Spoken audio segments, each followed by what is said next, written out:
नमस्कार मित्रों, राम श्रृंखला भाग 72 में आप सभी का स्वागत है।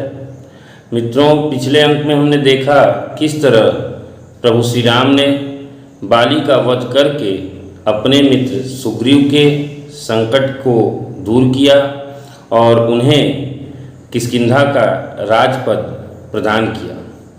मित्रों, इस घटना के बाद वर्षात ऋतु प्रारंभ हो जाती है। तो ऐसे में प्रभु श्री राम सुग्रीव से कहते हैं कि मित्र, मैं तो 14 वर्ष तक किसी भी नगर में प्रवेश नहीं करूंगा, यह मेरा संकल्प है। इसलिए अब चूँकि वर्षा ऋतु प्रारंभ हो चुकी है, तो इस समय हम सभी सीता की खोज को अभी कुछ समय के लिए स्थगित करते हैं।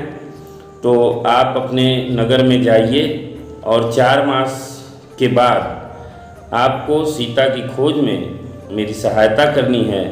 इस चीज़ का आपको ध्यान रखना है। तब तक मैं यहीं प्रवर्षण पर्वत पर निवास करूंगा।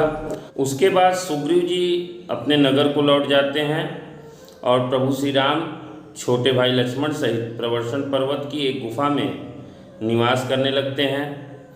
और जैसे तैसे 4 माह का समय बीतने की प्रतीक्षा करते हैं। वर्षा ऋतु का प्रारंभ हो जाता है। लक्ष्मण जी को तमाम ज्ञान की बातें बताते और सीता जी की याद में 4 माह का समय बीत जाता है। लेकिन फिर भी सुग्रीव का कोई अता पता नहीं रहता है। सुग्रीव अपने काज में इतने लीन हो जाते हैं, अपने ऐशो आराम में प्रभु की सुध भूल जाते हैं। उनके इस कृत्य से लक्ष्मण जी क्रोधित होते हैं और प्रभु राम से आज्ञा मांगते हैं कि आप यदि आदेश दें तो मैं उनके संपूर्ण नगर का विनाश करके लौट आऊं। लेकिन प्रभु राम उन्हें समझाते हैं और कहते हैं कि केवल जाओ और उन्हें थोड़ा भय दिखाकर मेरे पास ले आओ। यहाँ से लक्ष्मण जी क्रोधित अवस्था में सुग्रीव के नगर में प्रवेश करते हैं। चारों तरफ भगदड़ मच जाती है। लक्ष्मण जी को क्रोधित अवस्था में देखकर सभी में भय का संचार हो जाता है। जब यह समाचार सुग्रीव के पास पहुंचता है तो उन्हें भी अपनी भूल का एहसास होता है। उन्हें समझ में आ जाता है कि प्रभु के काज में विलंब हो रहा है और मैं यहाँ अपने राजपाट में मस्त हूँ। तो वो अपनी गलती का एहसास करते हैं। ऐसी अवस्था में जब चूँकि लक्ष्मण जी क्रोधित अवस्था में हैं, उन्हें शांत कराना है, तो उस समय हनुमान जी की याद उन्हें आती है। वे हनुमान जी से निवेदन करते हैं कि आप जाइए, लक्ष्मण जी को समझा बुझा कर शांत कराइए।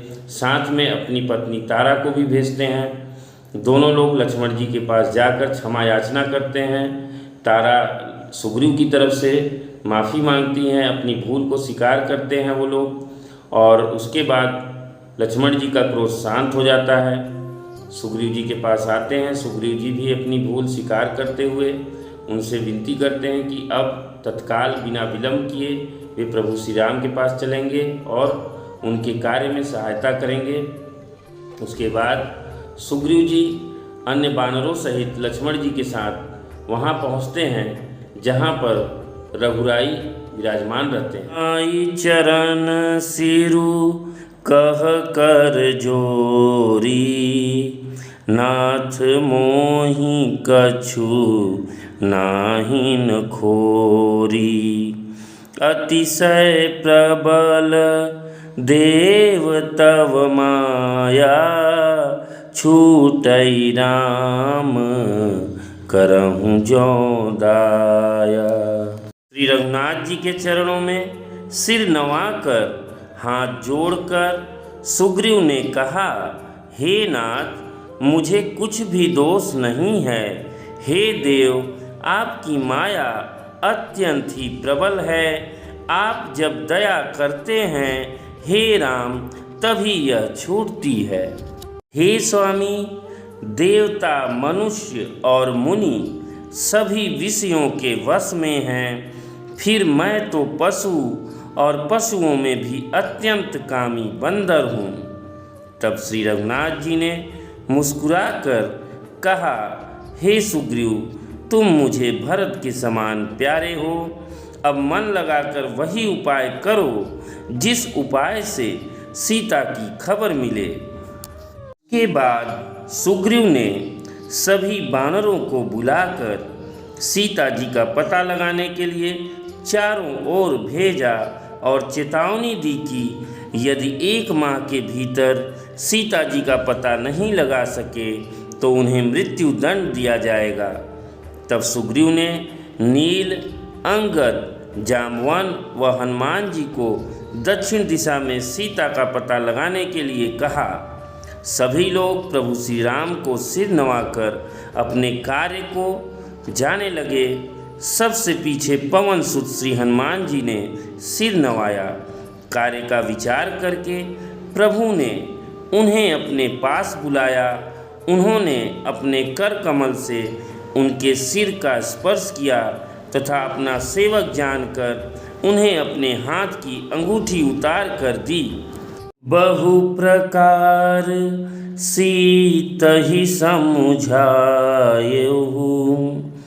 कहि बल बिरह बेगी तुम आयहु। हनुमत जन्म सुफल करिमाना, चलऊँ हृदय धरी कृपा निधाना। बहुत प्रकार से सीता को समझाना और मेरा बल तथा प्रेम समझाकर तुम शीघ्र लौट आना। हनुमान जी ने अपना जन्म सफल समझा और कृपा निधान प्रभु को हृदय में धारण करके वे चले। इस प्रकार अंगद, नील, जाम्बवन व हनुमान सहित वानरों की एक टुकड़ी दक्षिण दिशा में सीता जी की खोज करने के लिए आगे बढ़ना प्रारंभ करती है। आज की कथा में हमने देखा किस तरह एक बुद्धिमान व्यक्ति होते हुए भी सुग्रीव जी माया के जाल में फंसकर प्रभु को भूल जाते हैं। वह अपने राजपाट में इतने लीन हो जाते हैं कि प्रभु बाहर उनका इंतज़ार कर रहे हैं, नगर के बाहर रहकर उनकी प्रतीक्षा कर रहे हैं कि 4 मास बीतने के बाद सीता की खोज करनी है। मित्रों, यह माया ऐसी ही है। यह अच्छे अच्छों की बुद्धि मार देती है और उन्हें पथ भ्रष्ट कर देती है। इस माया से बचने का एक ही मार्ग है, प्रभु की भक्ति। यहाँ सुग्रीव जी भी कह रहे हैं कि अतिशय प्रबल देव तब माया, छूटई राम करऊँ जो दाया। आपकी माया बड़ी प्रबल है और जब आप दया करते हैं तभी कोई उससे छूट पाता है। यह देवताओं को, मुनियों को भी अपने वश में किए हुए है। मित्रों, प्रभु की भक्ति, प्रभु का नाम ही हमें माया से बचा सकता है। माया के जकड़न से अच्छे अच्छे ऋषि, मुनि, तपस्वी भी परेशान हो जाते हैं, लेकिन प्रभु का सुमिरन माया को अपने कदम पीछे करने के लिए विवश कर देता है। तो इसलिए हमेशा प्रभु का सुमिरन करते रहिए और अच्छे कर्म करते रहिए। मित्रों, इसी के साथ मैं अपनी वाणी को विराम देता हूँ। फिर मिलेंगे अगले अंक में, तब तक आपसे आज्ञा लेता हूँ। नमस्कार, जय श्री राम।